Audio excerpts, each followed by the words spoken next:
Hi friends, I want to talk to you today about intra-personal boundaries, and this is the first of a 3-segment series. Okay, what are intra-personal boundaries? They are those boundaries that protect us from soaking in all the sadness or anger or huge emotions that might be bubbling around us.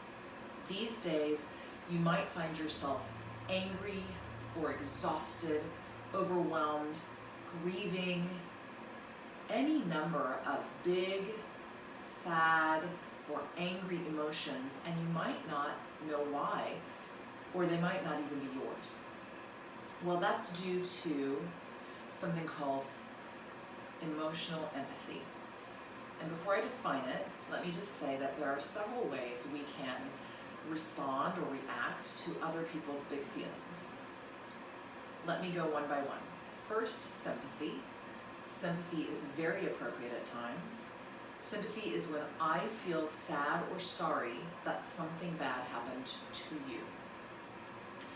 Sympathy can be relieved or expressed by sending a card, giving a hug, making a phone call, saying a prayer. It doesn't cost us a lot energetically or emotionally, but it is a way to show caring. Cognitive empathy is simply our brain's ability to understand what motivates or drives another person's behavior. It doesn't tend to wear us out. It simply gives us information. Emotional empathy, which is what most people think of when they think of the word empathy, is when I suffer with you.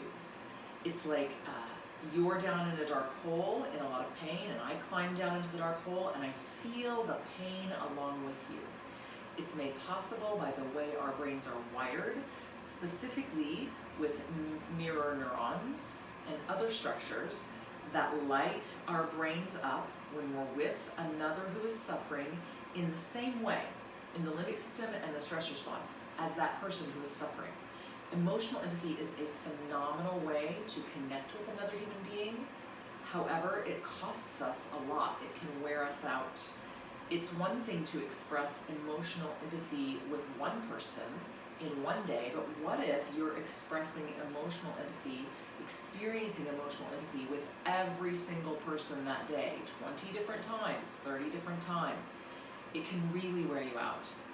Furthermore, it is a bad way for us to make broad social decisions. Emotional empathy is automatically and uncontrollably felt more strongly for those that you perceive to be similar to you. So it's really tribal. So there's sympathy, there's cognitive empathy, there's emotional empathy, and then there's something called compassionate empathy, which I'm going to get to in segment 3. In segment 3, I'll talk about compassionate empathy and how, rather than leaving us worn out or being tribal, it galvanizes us and energizes us to be able to do something to alleviate suffering. So more on that in segment 3. Right now, let's just focus on intrapersonal boundaries. What are they? Why you need them? They are those kind of internal barriers that keep you from sponging up all the emotions around you. You have to intentionally set them. You have to be aware of kind of what's mine to deal with and what is someone else's to deal with. And if you make them semi-permeable, they'll be the most healthy, because then you can determine what you want to keep out and what you want to open up and let in. It is not only possible to feel empathic suffering, we can feel empathic joy as well. So be thinking about intrapersonal boundaries, not interpersonal boundaries, not boundaries between people about how we treat one another, but intra, within, those boundaries within myself that really limit how much of someone else's stuff, pain, suffering, etc., I will take into my own soul and hold it as though it is my own. I hope this brief explanation about sympathy, cognitive empathy, emotional empathy, and compassionate empathy, as well as intrapersonal boundaries, will help you focus on ways you can live well today.